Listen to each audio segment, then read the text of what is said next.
Astrology की divine या दैवी विद्या है और आजकल जो लेक्चर्स चल रहे हैं वो डिफरेंट लग्न की कुंडलियों में आपको बता रहे हैं कि डिफरेंट लग्न की कुंडलियों में वो कौन कौन से ग्रह योग कारक या कौन से मारक हो सकते हैं। टोटल 9 प्लैनेट्स हैं।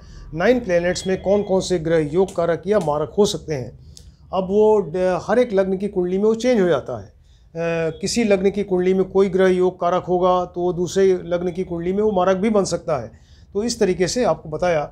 तो अभी तक मेष लग्न से लेकर और सिंह लग्न की कुंडली तक के बारे में आपको बताया था। आज जो एग्जाम्पल है वो कन्या लग्न की कुंडली है, विर्गो लग्न की कुंडली के बारे में बताते हैं कि इसमें कौन कौन से ग्रह योग कारक या मारक हो सकते हैं। टोटल 12 राशियाँ हैं, इसलिए 12 ही लग्न बनेंगी और जन्म के समय जो राशि उस जगह उदय हो रही है वही राशि यहाँ पर ये एसेंडेंट या लग्न में रखी जाएगी और वही उसकी लग्न बन जाएगी। तो इस व्यक्ति की ये जिस समय व्यक्ति का जन्म हुआ उस समय वो कन्या राशि ईस्ट डायरेक्शन में उदय हो रही थी उस जगह, तो इसलिए ये कन्या लग्न बनी। अब इसमें देखते हैं कि कौन कौन से ग्रह योग कारक या मारक हो सकते हैं। योग कारक का मतलब ये होता है कि जो बहुत अच्छा फल देने वाले हैं, लेकिन बहुत अच्छा फल देने के लिए उसको इस कुंडली में अच्छी जगह बैठना पड़ेगा। अच्छी जगह बैठे तभी वो अच्छा फल देगा। अच्छी जगह बैठने का मतलब है कि या तो केंद्र में बैठे, 1, 4, 7, 10 में बैठें, या त्रिकोण में बैठें, 1, 5, 9 में बैठ जाएं, या अपनी उच्च राशि में बैठें, एक्सल्टेड राशि में, या स्वराशि में बैठ जाएं, या मित्र की राशि में बैठ जाएं, तब वो अच्छा फल देंगे। डिग्री वाइज अच्छे हों, जहाँ बैठें वहाँ शुभ ग्रह की युति दृष्टि हो, तो फिर वो अच्छा फल देंगे और योग कारक होकर बहुत बढ़िया फल देंगे। लेकिन मान लीजिए कि योग कारक तो है वो ग्रह, लेकिन वो उसकी प्लेसमेंट सही नहीं है। वो किसी खराब जगह बैठ गया। खराब जगह मतलब 3, 6, 8, 12 में कहीं बैठ जाएं, अपनी नीच राशि डिबिलिटेटेड राशि में बैठ जाएं, शत्रु की राशि में बैठ जाएं, तो फिर और डिग्री वाइज अच्छे ना हो तो उस केस में फिर वो योग कारक होते हुए भी अच्छा फल नहीं देंगे। मारक ग्रह के बारे में ये है कि मारक ग्रह का मतलब होता है कि जो खराब फल देने वाले हैं, तो वो कहीं भी कुंडली में बैठेंगे खराब फल ही देंगे। एक ही कंडीशन है कि अगर वो किसी पर्टिकुलर कुंडली में वो जो मारक ग्रह है अगर वो 6, 8 या 12 का लॉर्ड बन जाए, 6 नंबर, 8 नंबर या 12 नंबर हाउस का लॉर्ड बन जाए, स्वामी बन जाए और 6, 8, 12 में ही बैठ भी जाए, तब उस केस में विपरीत राजयोग बनेगा और फिर वो अच्छा फल देगा। विपरीत राजयोग बना के फिर बहुत बढ़िया फल देगा। तो फिलहाल ये कन्या लग्न की कुंडली के बारे में देखते हैं कि कौन कौन से ग्रह योग कारक या मारक हो सकते हैं। तो पहला ग्रह जो है हम ये सूर्य लेते हैं। तो सूर्य जो है उसकी सिंह राशि होती है, सिंह राशि के लॉर्ड बनते हैं। तो सिंह राशि देखिए यहाँ पे 12th हाउस में बैठी है। तो ये क्या हुए सूर्य यहाँ पे द्वादशेष हुए, यानी 12th के लॉर्ड ये द्वादशेष हुए। 12th हाउस जो है अच्छा नहीं माना जाता। आपको बताया 3, 6, 8, 12 हाउस अच्छा नहीं होता, तो 12th के लॉर्ड बन के ही अच्छे नहीं हुए। और इसके अलावा लग्नेश देखिए बुध है यहाँ पे, तो लग्नेश बुध के हालांकि मित्र हैं, लेकिन ये 12th हाउस खराब है, इसकी वजह से वो मारक की श्रेणी में रखे गए। देखिए तो सूर्य जो है यहाँ क्या हुए, मारक हुए, यानी ये अच्छा फल नहीं देंगे। एक ही कंडीशन है कि अगर ये यहाँ के 12th के लॉर्ड बन के अगर ये 6, 8, 12 में ही बैठ जाएं, तब उस केस में फिर ये विपरीत राजयोग बनाकर ये अच्छा फल दे सकते हैं। अब देखिए ये हाउस अच्छा नहीं है, आपको बताया लॉस का घर है, एक्सपेंडिचर का घर है, हॉस्पिटल में एडमिशन का घर है, इम्प्रिजनमेंट जेल में जाने का घर है, तमाम चीज़ें हैं। तो लेकिन एक और चीज़ है कि ये विदेश यात्रा का भी घर है। ये विदेश यात्रा का घर है, तो विदेश यात्रा मतलब बहुत दूर की यात्राएं, समुद्र पार की यात्राओं का भी घर बनता है। तो उस केस में देखिए ये सूर्य यहाँ पर क्या कर सकते हैं। तो सूर्य वैसे तो मारक हैं, लेकिन अगर सूर्य यहाँ बैठ जाए, ये विदेश यात्रा से रिलेटेड इसका लॉर्ड है, तो अगर यहाँ बैठ जाएगा लग्न में, तो ये व्यक्ति जो है विदेश में सेटल हो सकता है। अगर ये सूर्य यहाँ बैठ जाए 2nd हाउस में, तो आपको याद होगा शुरू के लेक्चर्स में हमने आपको बताया था कि सूर्य, शनि, राहु और द्वादशेष, सूर्य, शनि, राहु और द्वादशेष यानी 12th के लॉर्ड, ये 4 ग्रह ऐसे होते हैं जिनके अंदर सेपरेटिव टेंडेंसी होती है। यानी जिस जगह बैठेंगे, जहाँ दृष्टि देंगे, तो उनको उस हाउस से रिलेटेड चीज़ों, उस कैंडिडेट को उस हाउस से रिलेटेड चीज़ों से सेपरेट करा देते हैं, उसको अलग करा देते हैं। अब देखिए ये 2nd हाउस क्या है, ये परिवार का घर है, कुटुंब का घर है। और तो अगर सूर्य सपोज सूर्य एक तो वैसे ही अपने आप में सेपरेटिव टेंडेंसी वाले हो गए, प्लस द्वादशेष भी बन गए, तो उस केस में अगर सूर्य यहाँ बैठते हैं तो इस व्यक्ति को परिवार से दूर ले जाएंगे। कहाँ ले जाएंगे? वो विदेश ले जाएंगे। तो ये स्टडी के लिए, स्टडी पर्पस के लिए ये व्यक्ति जो है वो विदेश में जा सकता है। वैसे भी विदेश जा सकता है या स्टडी पर्पस के लिए विदेश में जा सकता है। इसके अलावा देखिए ये भी यात्रा का घर है, ये विदेश यात्रा का, ये और भी छोटी यात्राओं का घर है। तो अगर सूर्य यहाँ बैठते हैं तो यहाँ से भी वो ये व्यक्ति जो है विदेश जा सकता है, विदेश जा सकता है। ये देखिए ये वाला 4th हाउस जो है ये मदरलैंड का घर है, मातृभूमि का घर है। अगर ये सूर्य द्वादशेष होकर अगर यहाँ बैठते हैं तो मदरलैंड से दूर ले जाएंगे। कहाँ ले जाएंगे? विदेश ले जाएंगे। यानी ये व्यक्ति विदेश में सेटल हो सकता है। ये वाला हाउस देखिए 7th हाउस क्या है? शादी ब्याह का घर है। तो ये सूर्य द्वादशेष होकर अगर यहाँ बैठ जाएगा 7th हाउस में तो इस व्यक्ति की मैरिज जो है विदेश में हो सकती है। इस व्यक्ति की मैरिज जो है वो विदेश में हो सकती है। ये वाला हाउस देखिए क्या है?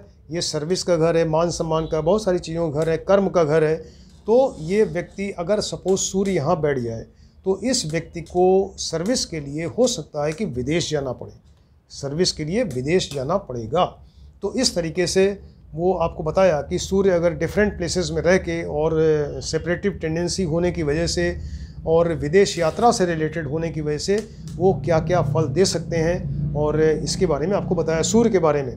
लेकिन फिर भी सूर्य जो है वो क्या है? यहाँ पर मारक हैं, चूँकि वो द्वादशेष हैं और लग्नेश के हालांकि मित्र हैं, फिर भी मारक की श्रेणी में आए।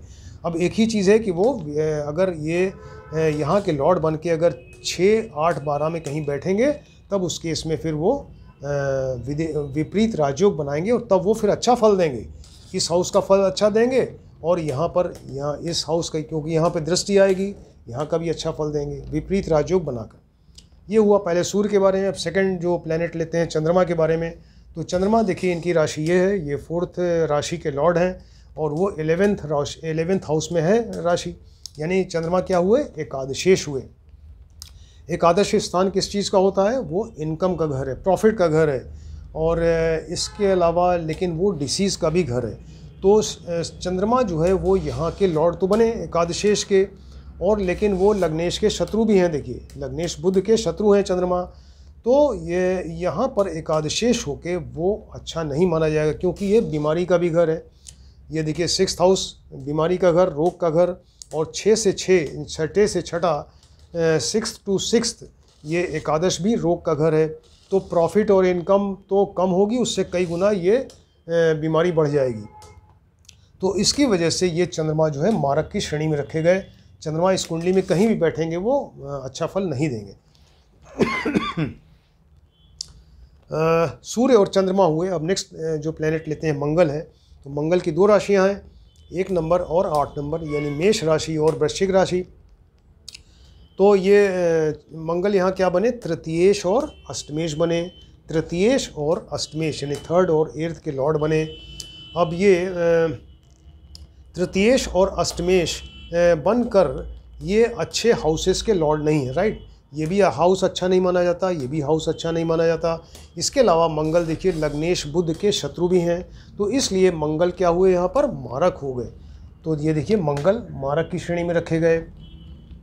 अब ये मारक तो हुए यहाँ पर, लेकिन अगर सपोज़ ये यहाँ के लॉर्ड हैं, देखिए अष्टमेश हैं, तो अष्टमेश होके अगर मंगल यहाँ बैठ जाएं, यानी 6 में, 8 में या 12 में बैठेंगे, तब उस केस में फिर ये विपरीत राजयोग बनाएंगे।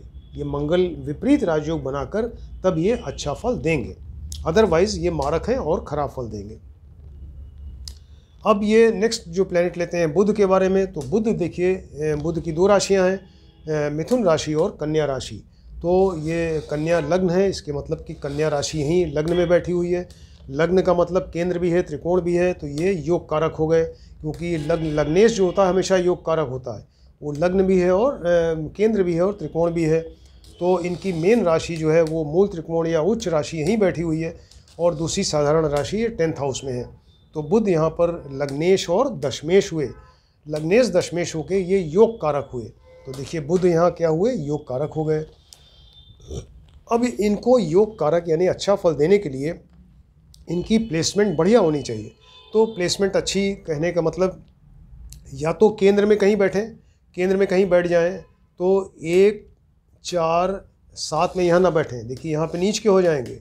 यहाँ पर 1, 4 या 10 में बैठें, 1 नंबर, 4 नंबर या 10 में बैठ जाएंगे तो बहुत बढ़िया योग कारक होंगे। अगर एक त्रिकोण में बैठ जाएं, त्रिकोण का मतलब 1, 5, 9, अगर यहाँ बैठ जाएं, यहाँ बैठ जाएं, यहाँ बैठ जाएं 1, 5, 9 में, तो फिर बहुत बढ़िया फल देंगे। और यहाँ पर देखिए बैठकर ये उच्च के हो गए, राइट, ये उच्च के हो गए या मूल त्रिकोण के हो गए, और उस केस में ये भद्र योग बनाएंगे।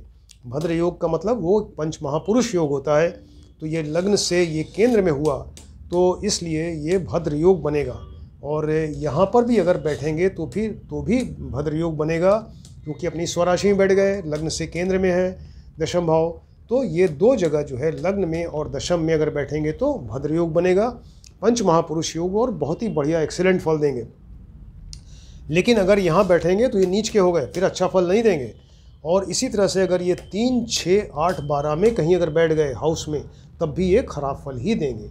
अब नेक्स्ट प्लेनेट बृहस्पति के बारे में देखते हैं। तो बृहस्पति की 2 राशियाँ 9 नंबर और 12 नंबर राशि है, यानी धनु, सेजिटेरियस और मीन या पिशीस राशि है। तो बृहस्पति यहाँ क्या बने, चतुर्थेश और सप्तमेश बने, चतुर्थेश और सप्तमेश बनकर, और इसके अलावा लग्नेश बुध के ये मित्र भी हैं। तो इसलिए ये योग कारक हुए। देखिए योग कारक बृहस्पति जो है योग कारक हो गए, यानी ये अच्छा फल देंगे। अब ये अच्छा फल देने के लिए इनको या तो केंद्र में बैठें, यहाँ यहाँ यहाँ यहाँ, या त्रिकोण में यहाँ यहाँ यहाँ बैठें, यहाँ पर ना बैठें। देखिए यहाँ पे नीच के हो जाएंगे, राइट।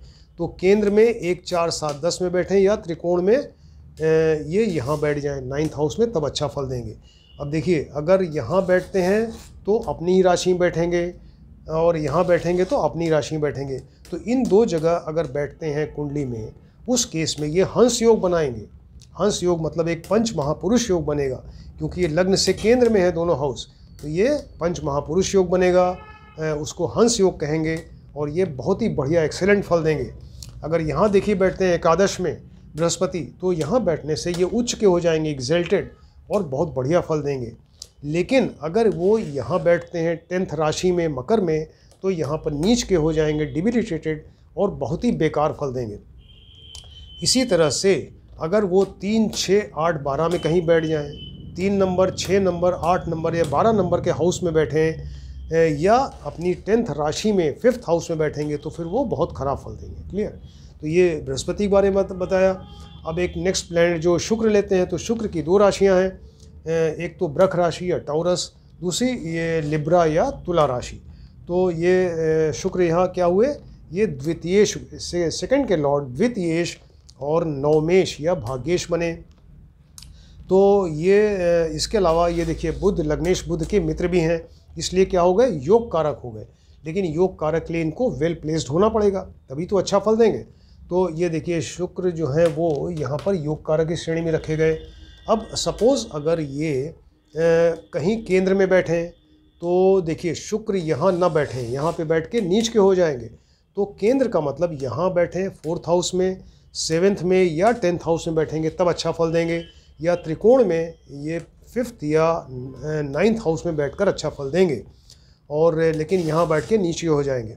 अब देखिए अगर यहाँ बैठते हैं 2nd हाउस में, तो बहुत बढ़िया एक्सीलेंट फल, अपनी मूल त्रिकोण राशि में बैठेंगे, यहाँ बहुत अच्छा फल, यहाँ पर बहुत ही बढ़िया फल, और इसके अलावा यहाँ अच्छा फल, यहाँ अच्छा फल, यहाँ अच्छा फल।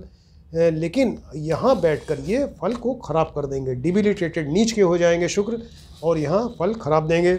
इसी तरह से अगर वो 3, 6, 8, 12 हाउस में बैठते हैं, तो 3, 6, 8, 12 में भी खराब फल देंगे। तो शुक्र का जो खराब फल होगा वो यहाँ लग्न में और 3, 6, 8, 12 में खराब फल होगा।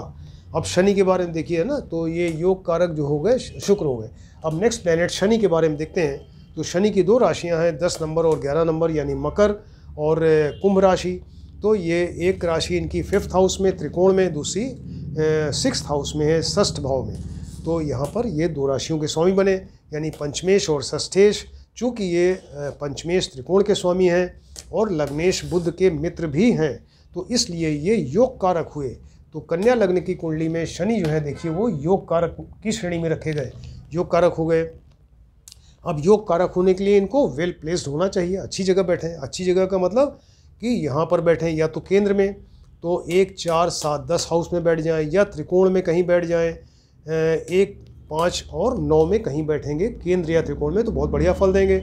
इसके अलावा ये देखिए उनकी उच्च राशि है, ये शनि की एग्जल्टेड तुला में उच्च के हो जाते हैं, यहाँ बैठ जाएं तो बहुत बढ़िया एक्सेलेंट फल देंगे। लेकिन अगर ये 3, 6, 8, 12 में बैठ जाएं, 3, 6, 8, 12 में बैठेंगे तो खराब फल देंगे। यहाँ पे देखिए नीच के हो जाएंगे, 8th हाउस में ये नीच के हो जाएंगे, डिबिलिटेटेड। यहाँ तो बहुत ही मृत्यु तुल्य कष्ट देंगे, बहुत ज़्यादा कष्ट देंगे, तो यहाँ पर नीच के हो जाएंगे और अच्छा तो 3, 6, 8, 12 में बैठ के अच्छा रिजल्ट नहीं देंगे। लेकिन अगर ये चूँकि षष्ठेश हैं, 6th के लॉर्ड है, तो अगर ये यहाँ बैठ जाएँ या यहाँ बैठ जाएँ, राइट, अगर कन्या लग्न की कुंडली में शनि जो है अगर 6th में बैठ जाएँ या 12th में अगर बैठ जाएंगे तो फिर वो विपरीत राजयोग बनाएंगे और बहुत बढ़िया रिजल्ट देंगे। सिर्फ यहाँ बैठकर ये विपरीत राजयोग बनेगा ही नहीं, क्योंकि यहाँ नीच के हो गए। यहाँ विपरीत राजयोग चूँकि नहीं बनेगा, इसलिए यहाँ का फल बहुत ख़राब देंगे। तो इस तरह से सारे ये प्लैनेट्स के बारे में बताया। राहु केतु के बारे में आपको बताया कि राहु केतु की अपनी कोई राशि नहीं है, किसी राशि के लॉर्ड नहीं होते। तो वो अगर कुंडली में वेल प्लेस्ड हो, वेल प्लेस्ड का मतलब कि कहीं केंद्र में बैठ जाएं, त्रिकोण में बैठ जाएं, अपनी उच्च राशि में बैठें, अपने मित्र की राशि में बैठेंगे तब अच्छा फल देंगे। लेकिन अगर वो 3, 6, 8, 12 में कहीं बैठेंगे या अपनी नीच राशि या शत्रु की राशि में बैठेंगे तब फिर वो बहुत ख़राब फल देंगे। तो ये कन्या लग्न की कुंडली में ऑल 9 प्लैनेट्स के बारे में आपको बताया कि वो किस तरीके से फल दे सकते हैं। योग कारक में बुध, बृहस्पति, शुक्र, शनि, और मारक में सूर्य, चंद्र और मंगल, ये 3 ग्रह आ रहे हैं मारक में। तो इस तरीके से आपने देखा कि कन्या लग्न की कुंडली में ये योग कारक और मारक ग्रह के बारे में आपको बताया। ये बहुत ही ज़्यादा इंटरेस्टिंग सब्जेक्ट है, और क्योंकि आप ये खुद अपनी कुंडली में या अपने फ्रेंड्स की, रिलेटिव्स की कुंडली में देखिए, और तब ये आपको और इसको अच्छा लगेगा ये देखने में कि ये तमाम सारी चीज़ें आपको मिलेंगी देखने के लिए। तो इसको ध्यान से देखिए और स्टडी करिए। Thank you.